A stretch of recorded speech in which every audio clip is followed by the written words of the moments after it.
Here's new proof that consumer interest in the Cybertruck is insane. Look at all of these people taking pictures and videos, doing free advertising for Tesla. Forget about some people trying to cancel their Cybertruck reservations. There are far more people that are interested in accelerating their Cybertruck deliveries. And you don't even see this with Ferraris, Lamborghinis, Rolls Royces, but you do see this with Cybertrucks. This is not going to be just a niche product. The only reason why it could be a niche product is if the price just never comes down, but I believe the price will come down eventually. I think it'll never see the light of day. This first delivery's end of this month. This is the production truck. We'll see. People were so skeptical about the Cybertruck that even when you told them that the deliveries are about to start, they still did not believe it. Which also means that there are people that would want a Cybertruck, but because they were so skeptical about it, they did not even put the deposit down. Because they just thought it would never happen. And here's more proof that Cybertruck demand is insane. Canaccord Genuity just put out a new Tesla note with a Cybertruck survey. 1/3 of their survey respondents said they would buy a Cybertruck. They said it's a higher positivity rate than they expected. This was actually a random survey, so they asked anyone, which means they didn't just ask Cybertruck reservation holders, are you keeping your reservation and are you actually buying a Cybertruck? No, they just asked people randomly. I'm pretty sure they couldn't build and sell that in America. This guy has a YouTube channel with over 1 million subscribers. And speaking of having things, a Meltdown is on the table here. I'm not going to be posting here anymore. He's speaking about posting on Twitter/X. You will see links to our videos and podcasts here, but that's it. Part of it is the Nazi stuff, like, I just made a terrible prediction about the Cybertruck, and it's actually real, and it's on the roads, and it's being produced, and it's being delivered. So yeah, Nazi stuff. And the other part is that everything about social media makes me both feel and act angry, and I want less of it. Find me on Instagram, which is also social media. Guys, this is basically our competition. As Tesla stock investors, that's the kind of people that we are competing against, that say, oh, Tesla cannot do that, Tesla cannot do this, and yet Tesla actually does it, and then these people run away. They have a meltdown. They say things that make absolutely no sense. Part of it is the Nazi stuff. No, you're just being called out for being wrong about the Cybertruck, and you're not even admitting it. You're just making up stuff. There's a misleading Reuters headline that says Tesla's China-made EV sales fall 17.8% in November, biggest drop since December 2022. While factually, it's actually correct, it misses very important context. And often they actually explain the context, but in this case they didn't, which makes it really bad. But also at the same time, I'd like to push back a little bit against Gary Black about his provided context and very slightly against Sawyer's. Sawyer, though, does have a better explanation than Gary Black. Tesla now more evenly distributes exports throughout the whole quarter versus in 2022, when most export happened in the beginning of the quarter. Data shows Tesla's China sales are on track for a record this quarter. That's true. And Gary also says that the number looks bad because Tesla is now smoothing out exports, but at the same time, Gary acknowledges that the China wholesale number includes both local deliveries and exports. So if you want to compare all of these numbers, we really just need to look at the wholesale number here. And do you see a smoothening? This is when Tesla started that practice. And you can see that in the third month of the quarter, clearly the deliveries were much higher. And same for June. Again, not true for September because the factory was shut down for some of the time. However, my main point is not that we still clearly have a delivery wave in China, although it has gotten smaller compared to before. My main point is that this number from Reuters includes both local deliveries and exports. So basically everything that's produced, what has been sold, how many vehicles have been sold. My main point is Reuters is missing the absolute most important context, which is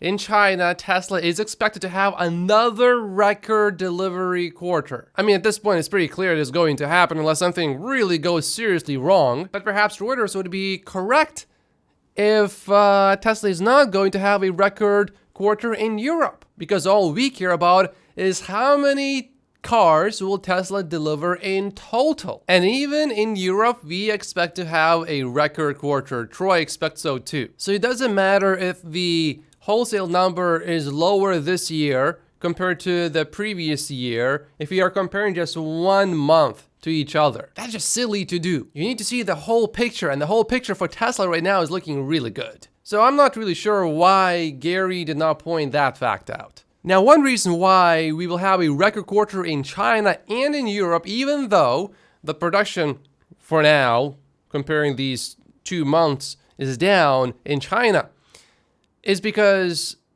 Giga Berlin is going pretty well. And again, we only care about how many vehicles will Tesla deliver in total. And we don't really care much about how many vehicles will Tesla deliver from one specific factory. That's not really that important. Gary's points would be completely valid if the wholesale number only included exports, but it also includes local deliveries. The best way really to look at the wholesale data is to compare year-to-date numbers, and year-to-date Tesla is up 30% compared to the same period last year. Troy just updated his Tesla's order backlog, and it looks pretty much the same as in September. The refreshed Model 3 in China is certainly helping, I think. If Tesla creates some really successful ads, I expect the backlog to come back and prices to probably go up at the same time. We have some good news from Tesla Sweden.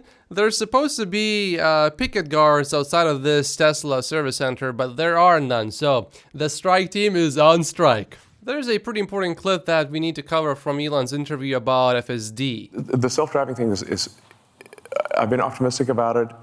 We've certainly made a lot of progress. If anybody has tried, has been using the sort of full self-driving beta, the progress is, every year has been substantial. It's really now at the point where in most places, it'll take you from one place to another with no interventions.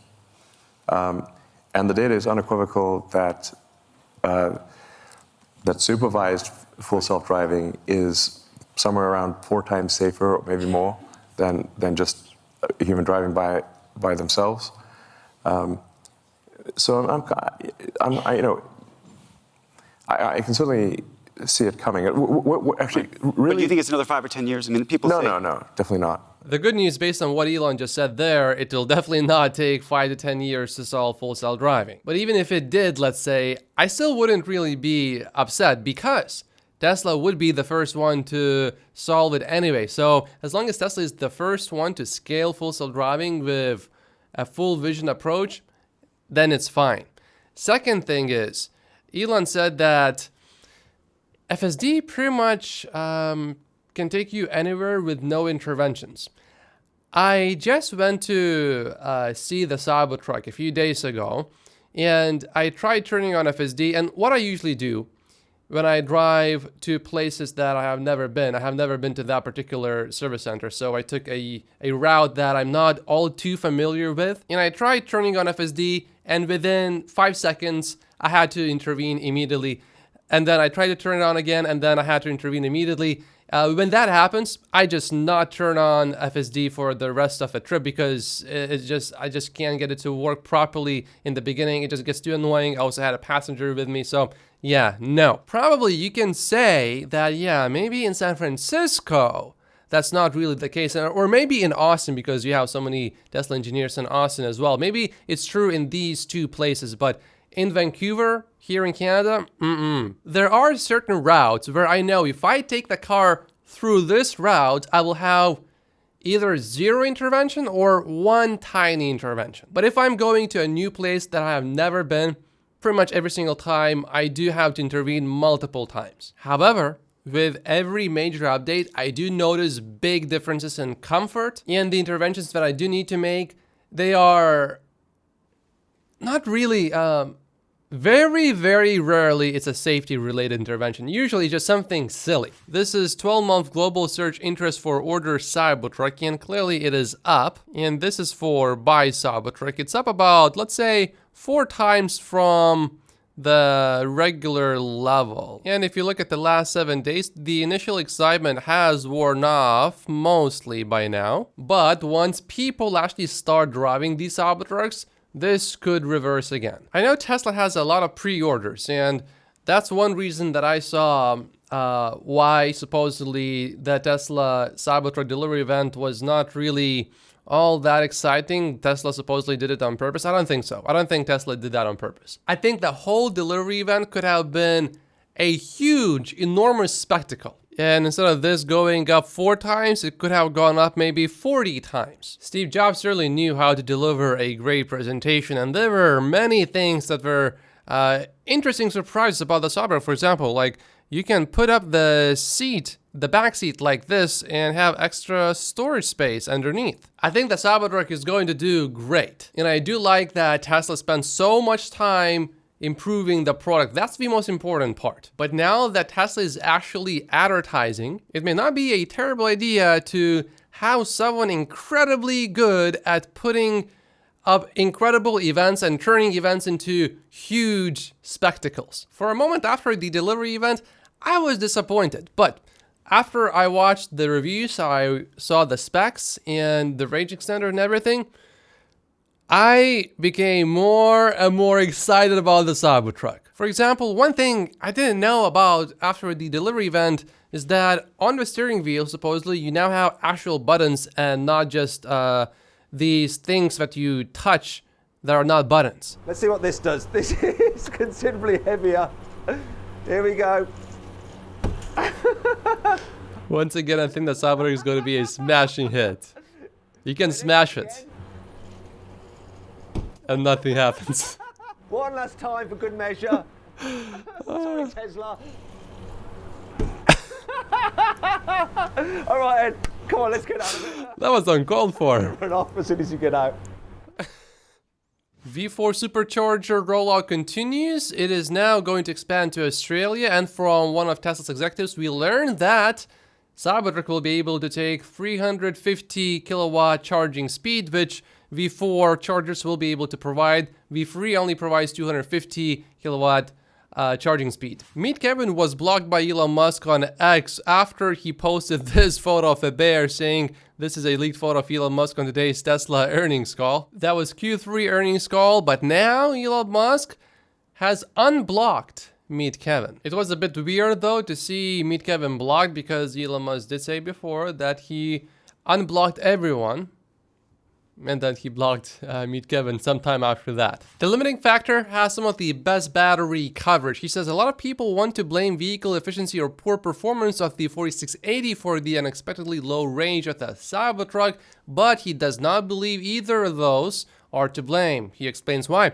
First, the energy density of the 4680 pack is likely higher than what was available in 2019. That's almost for sure. And of course, the pack is structural, which helps even more. Second, although the vehicle is heavier than expected, it also has better aerodynamics than many expected. The combination of those two things mean that if Tesla wanted to build a Cybertruck with around 500 miles of range, they could have. So why didn't Tesla do that?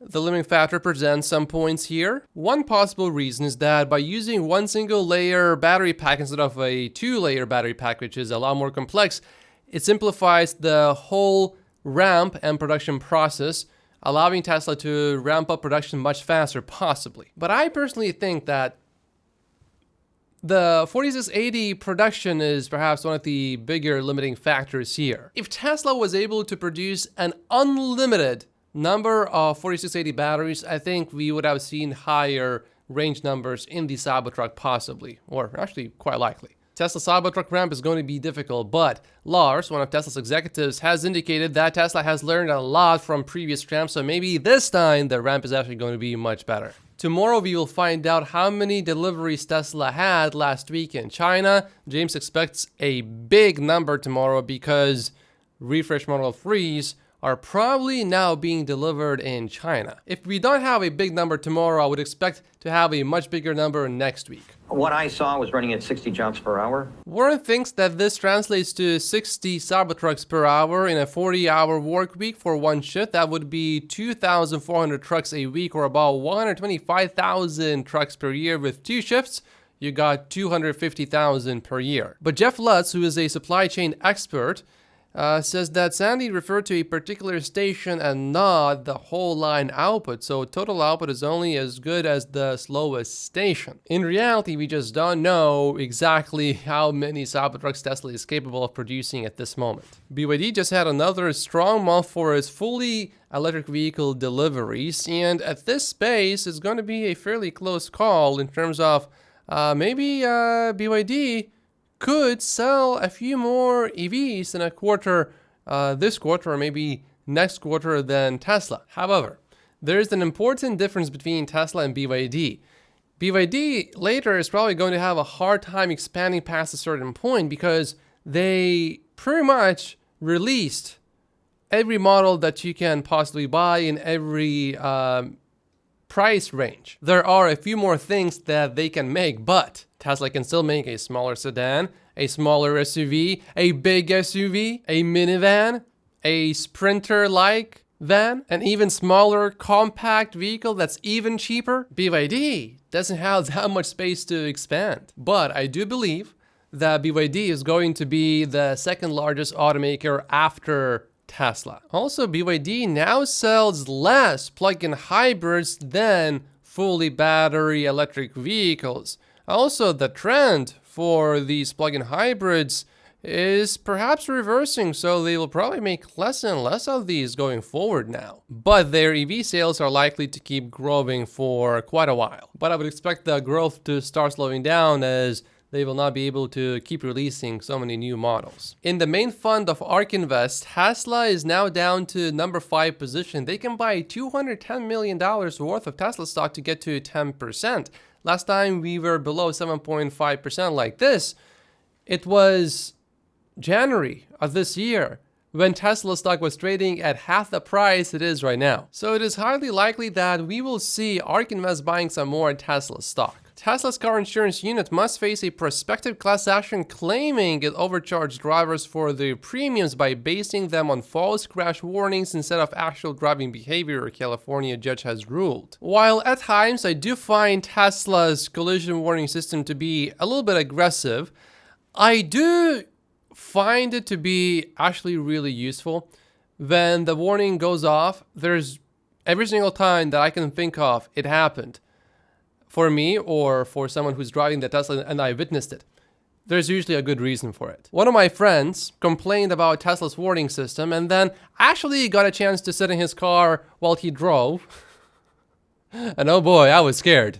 He was following cars so closely, the distance between the car was pretty low, so no wonder he gets collision warnings. So just based on my personal experience, this I don't think is serious, but I'm just speaking strictly based on my personal experience. Maybe someone else's experience is different. Obviously, in theory, it's serious enough that a judge thinks it's a problem, but I think overall, it will be all right. If it does turn out to be a problem in the short term, it will be just that, a problem in the short term, because in the long term, Tesla's full self-driving system is improving, and that will provide us with better collision warning systems. So I am not really worried here at all, pretty much in the long term. And now here is Sandy Munro talking about the Cybertruck in front of a Cybertruck. What's really nice is this has a clock spring, okay?